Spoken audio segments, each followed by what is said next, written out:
As you can see, Sydney really has turned out the weather for race 8 of the Powerade Super Skiff Series. Hi, I'm Morris Parker. Now let's go to the starting lineup for race 8.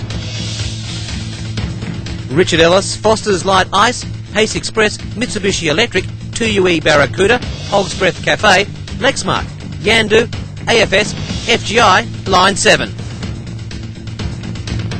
Rack Roof Racks, West Coast Cooler, Leighton Contractors, IT&T, Skilled Contract Labour, World Exchange, Jindalee, Aspie, Sail Shades and Shade Sail. A beautiful day here in Sydney, great for sailing. Let's have a look at the weather report. It's a fine and sunny day, a strengthening breeze from east to nor'east, the wind picking up 12 to 14 knots, terrific for sailing. Temperature 18.5 degrees Celsius and all skippers have chosen large rigs. Tony, the crew's preparing for race 8 of the series. Nice moment adjustments, Morris, getting ready to throw him into the water. Obviously a very sort of nerve-wracking time. There's Trevor Barnabas and his family there going through a final briefing. Well, I mean, everybody wants to make sure they've not admitted to do anything that's necessary, that they've got their rigs and boats set up in the correct fashion for the day, and having chosen the big rigs, they're now just making sure that everything's right. A beautiful location down here at Double Bay and some sensational views here, Tony. Oh, well, it's always lovely down here in the bay, mate. We'll be back with the start of race 8 of the Powerade Super Skiff Series in just a moment.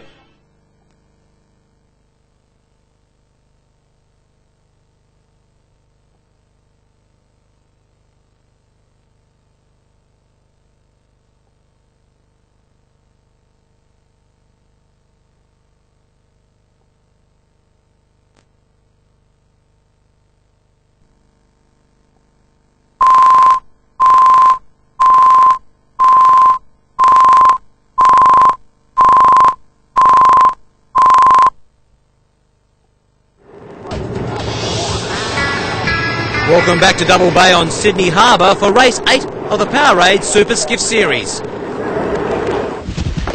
Got a little bit of jib. Main off, main off. 15. Oh, okay, got 10 seconds. Jib on, jib on, jib on. Okay, main on. Let's go, let's go, let's go, let's go. Let's go, Dickie. Come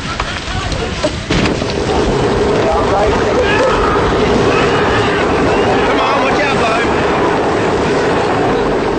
Tony, there they are, getting ready for the start there. They're racing, Morris, they're away. Skilda got off to a good start.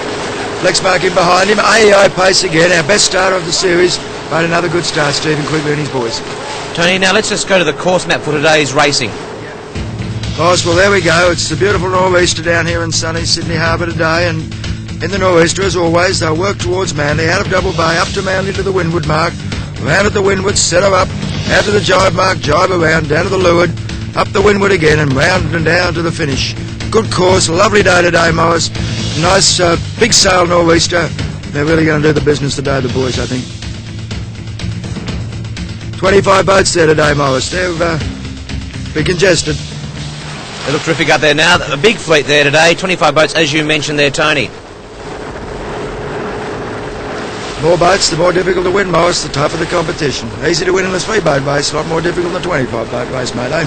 Once again, that's right. Once again, a good start there by Skill. Skill got a very good start today. The idea was to hit the line. You heard him calling the jib on, jib on, jib on. The skipper's calling. Craig Phillips and the skipper's calling it, and they hit the line well to windward, and the windward end of the line, and they were moving quite well through the water when they started. On board there with Craig Phillips, who's wearing head cam today on the Skilled Skiff there, Tony, and there's the fleet. Well, as we said, working towards Manly and on the harbour. A bit hard to pick the leader there, but obviously Barracuda up above Mitsubishi. Further boat down the leeward. Barracuda once again performing very well over the series. Very consistent performer too, Tony. Well, he's been consistent, but I think he'd be very disappointed with his performance so far in this series. He is a legend in the skips, as we've said, and I think he should be much more comfortable if he's leading the series and going into the 8th race. I think he's in about 5th or 6th position. It just shows the quality of the fleet and the severity of the competition. There's our fleet there. Once again, kind of hard to see who's actually in the lead there. What do you think about there, Tony? Well, of course, as we said, Skilled had made a good start, Morris, and you can see he's well to windward, getting all the fresh breeze and putting very well through the water. He's going to be in a very handy position at the top mark if he keeps sailing like this. I'd say that's his best start to date. Richard Ellis there in front of 2UE Barracuda. As we go back to the chopper, Hog's Breath Cafe have really improved over the last two races, haven't they, Tony? Well, he's certainly got his combination working a lot better, Rod.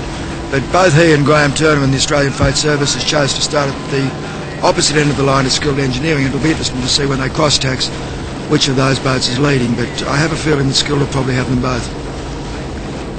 Richard Ellis there as well. Richard Ellis has been our most consistent, I think, performer. Actually, Morris, during the course of the series, I mean, he's always known in the money. He's always in the first 3 or 4, and I think at this point he's probably leading the series. Well, this is race 8. We've only got one race to go, which is next week, race 9. We're really down to the business end of the series, aren't we? Well, we are now, Morris, and I'd say Richard Ellis has got a great stranglehold on this series, provided barring mishaps or accidents. I'd say he's a very likely bloke to win and going to be very hard to beat.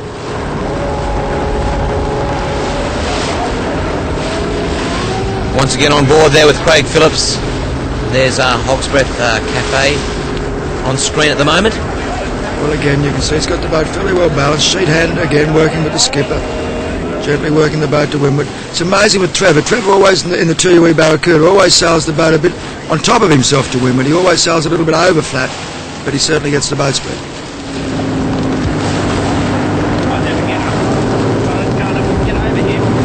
You can just hear the crews just talking their way through it. Well, there, as you saw, the line 7 pulling behind the Richard Ellis. Richard Ellis obviously on starboard, line 7 port, so Richard Ellis had right of way. And the line 7 had to come behind him, which of course probably cost him just a little bit of time. Tony, there really is a lot of history behind the club down here at Double Bay, isn't there, as we've seen the yachts sailing on the harbour at the moment? Well, Morris, as I understand it, that's a bit of an understatement, really. I mean, these boats have been going around for so long, and initially were founded and set up by really some wonderful old Australian characters, and I guess none less or better known than J.J. Gilton, who founded the Australian 18ft Sailing League, and also, of course, founded the Australian Rugby League. So I think he had the summer sport in the sailing, of course, and the Rugby League for the winter sport. But I think JJ was a bit of an old scallywag, but he founded both these sports, and we're very proud of his name.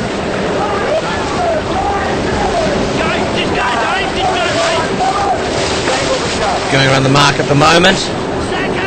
Confusion once again, Tony. Well, they're not confused, they're most really. It's just congestion, and everybody's trying to get the better of getting around the mark. Look at Richard Ellis around there and just trying to jump under the line 7 and the Skilled. He got under the line 7, but the Skilled got away with it. But there's a lot of congestion at that leeward mark, and they're all struggling to get around and try to get the better of each other. The tactics are really being played out here. That was a great move there, as you mentioned there, by Richard Ellis. Terrific. Richard Ellis came around and kept the boat speed alive, you see, and that just allowed him to push around through the dead air of the line 7 sails and keep moving, and got away from it. There's line 7 there on screen now. Tony Hannon, and not having his best rounding, I wouldn't think. Very quiet so far. We just saw in the background Lexmark, which is kind of unusual, isn't it? Well, I guess he was a little bad off the line there again today, Lexmark. He got fairly jammed up in the start. Uh-oh, bit of trouble there for Mitsubishi Electric there, and they're over. Well, they're in for the little early bath, but obviously the spinnaker was not to the masthead, Morris. You see, it wasn't fully up, and for whatever reason, and it hasn't helped them too much, has it, on the day? Look at the screen there. We've got Skilled and having a few problems as well. The wine glass, as you mentioned before. Well, Skilled having its problems, but having made that great start, as we said he did, he's still up there near the money boats, and this is, I guess, his best race of the series.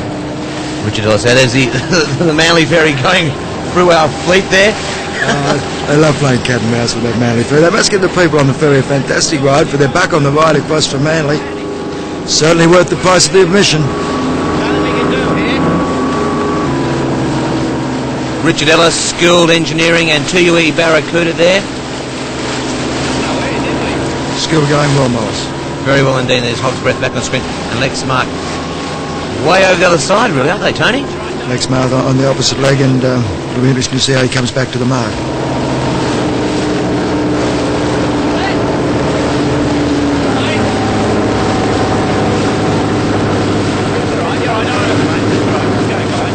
The fleet now heading down towards Double Bay.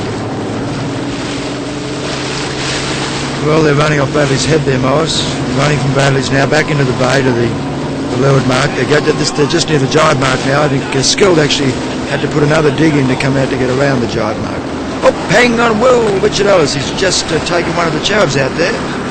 My goodness me, I mean, that's really going to cost him Mollis. What's happened there, Tony? They've had a collision out there on the course. One of the cherubs has hit Richard Ellis. Now that's put them in a pretty bad situation, hasn't it? Well, they've obviously not seen the cherub, I'd say, the lads on Richard Ellis. You can see there from Graham, it's hard to see what's under the boat, and I'd say they've ran straight into those guys in the cherub, probably giving them a cardiac arrest. You're right. Let's go. That ferry coming, running deep. Try and stay out though. Okay, just heading up a little bit. Skill's still looking strong there, Tony. Having the best race so far. There's more action to come in Race 8 of the Powerade Super Skiff Series.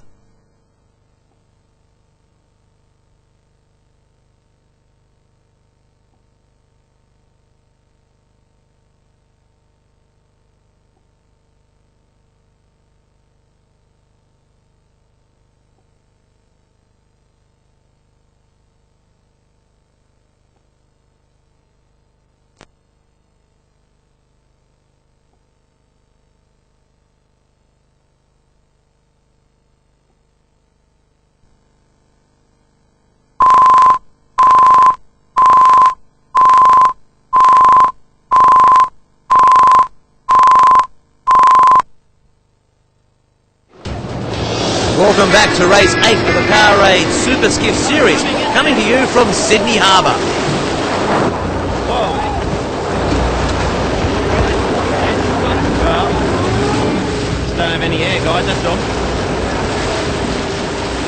Let's talk about that Richard Ellis incident. We've got it back on screen, but what actually happened there, Tony? Well, Richard Ellis, I guess, didn't see the cherub. The cherub sailing on starboard at about 4 knots. Richard Ellis running with the big spinning off and breeze at probably 20 knots. Obviously just didn't see him and smacked straight into him. And I think it's going to cost Richard Ellis dearly because it's put him back 4 or 5 places in this event, and over the point system that'll hurt him. A bit of bad luck there for Richard Ellis. I mean, let's be honest though, after 8 races, that's our first real collision though. Well, that's since we saw the World Exchange in one of the earlier heats smash up at the start. That's the first collision we've had for the last 4 or 5 heats. That's right, Morris. But it does happen, and it's just part of the business. Richard Ellis there on screen trying to make a comeback, as Tony mentioned. Not much chance though. Well, he's got Trevor and the 2UE in front of him now, and the Skill. There's Pace Express there on screen, and line 7. Pace Express not doing as well as he has in the past. He's back in about 5th place, and line 7's well back today in about 8th, I think. Tony, let's look ahead to January. We've got the World Championships coming up. World Championships in January, Morris, that's right. All the boats from all over the world coming down here to Sydney to try and wrestle that wonderful J.J. Gilton World Trophy office. I find it pretty hard, I think, Morris. As I've said, they're pretty good at this Cape of the Australians. But the English are getting a lot better at it. There's quite a big fleet of these boats now racing in Great Britain, and a few in Switzerland and some in Italy, and a couple up in Japan, so they'll all be down. And there's nothing more than we Aussies like than beating the Poms, no matter what. Oh, that's an understatement. I'd love to beat the old Poms at anything, and they're pretty anxious to come and get this trophy, but I don't think they will.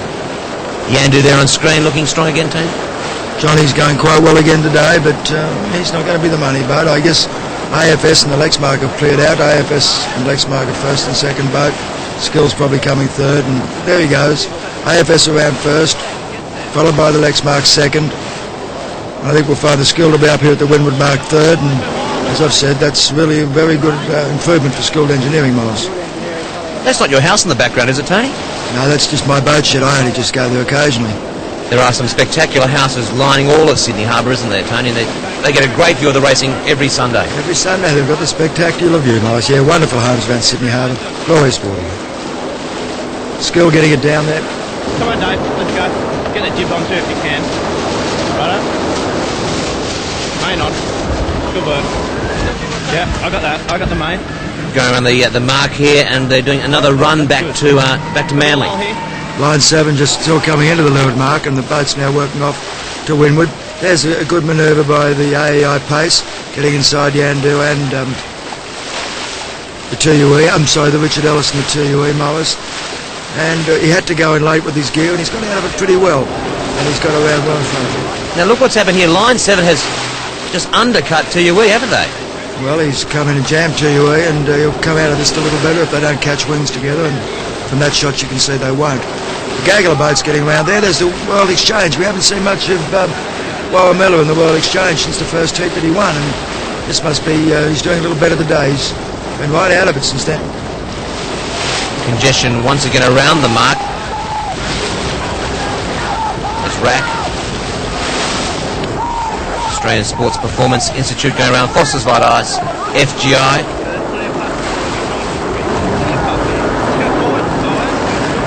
Tactics here obviously critical, aren't they, Tony? Well, getting that gear down and getting around the mark, most important. Foster's Light Ice sailing away there nicely. Carl Schrader in the roofback boat doing pretty well there to still hold off Johnny Winning. You couldn't get any closer to that, could you?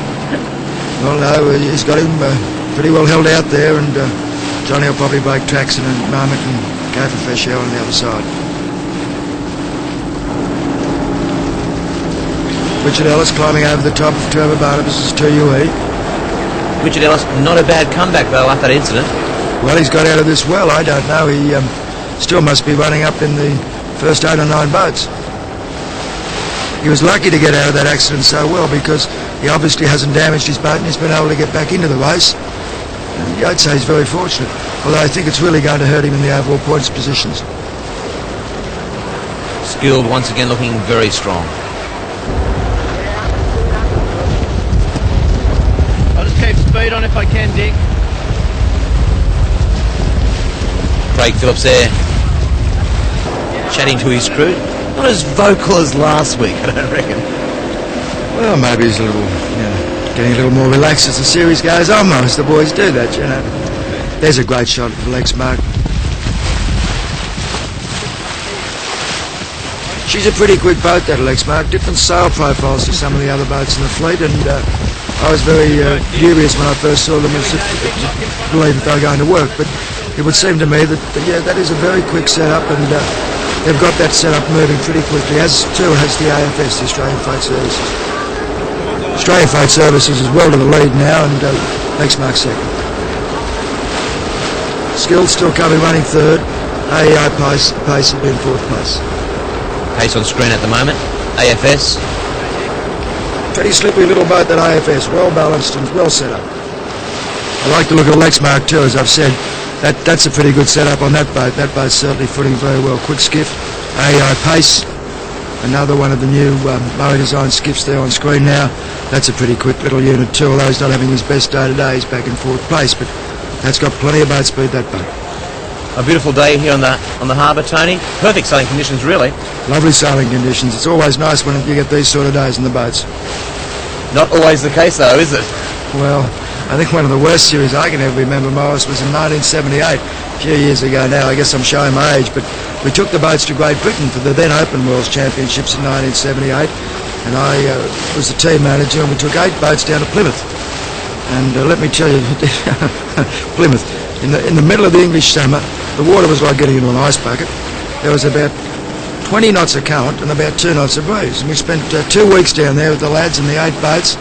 I think the skin nearly got burned off me. The water was that cold. How those Pommies put up with it, I don't know. But Morris, we're very lucky to be able to have this wonderful waterway here in Sydney Harbour to race the boats. And I'm not going back to Plymouth. But you're glad to get home. Oh, well, it wasn't the best fun I've ever had. We drank plenty. It was good. It was a fair bit of that English warm beer got swallowed, but that was about all. We didn't do too much sailing, let me tell you. Actually, in a situation like this, we've seen a lot of Sydney Harbour. Does local knowledge help the crews? Yeah, I think, the guys that have been going around the waterway, like Trevor and Barnabas and the TUE and Johnny Winning and the Yandu and Graham Turner and the Australian Freight Services, certainly get the edge on where to go. Especially in the really traditional type racing. The local knowledge is a big advantage. Back there, Hog's Breath, AFS on screen there. Have you got any score updates on the current leaderboards there, Tony? Well, I think that AFS would be in a handy spot. Richard Ellis was leading, but of course now the leader, depending on where he finishes in this race, could well be AEI Pace Express. Line 7's in the top 2 or 3. Something that interests me, Morris, is that the new boys are going so well against the established crews. I think that the new lads have really making their mark, and it looks like we're seeing an ebb and turn here in the 18-footer movement, and possibly some new legends' names being built into the yachting annals of Australian history. A terrific training ground for them at the moment. There's pace there. Johnny winning in the Yandu, Jay Harrison, David Hodson up the front. AFS, Lexmark in the background, first boat AFS, Lexmark second, covering each other, the same side of the course.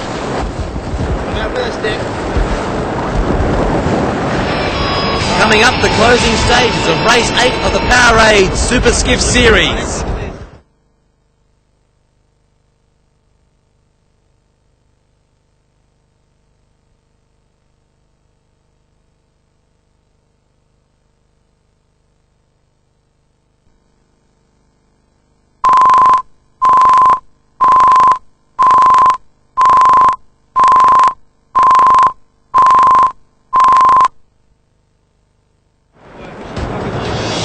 Welcome back as the skiffs pass Sydney Harbour Bridge in the Powerade Super Skiff Series, race 8.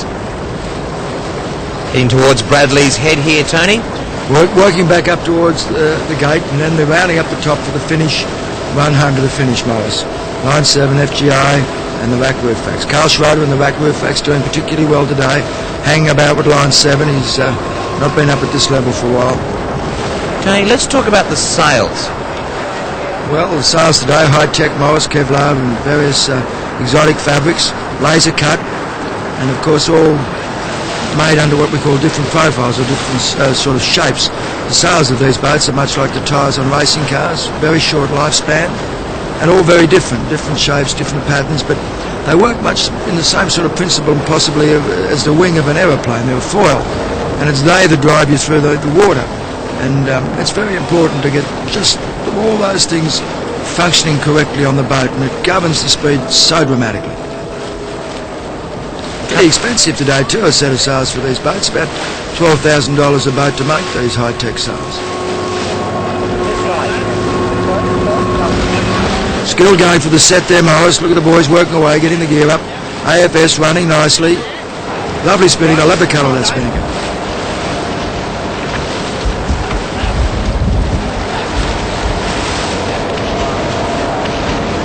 Come on, slow down. Go, guys, go. First, second, third, you're up. Come on, who's pulling it on?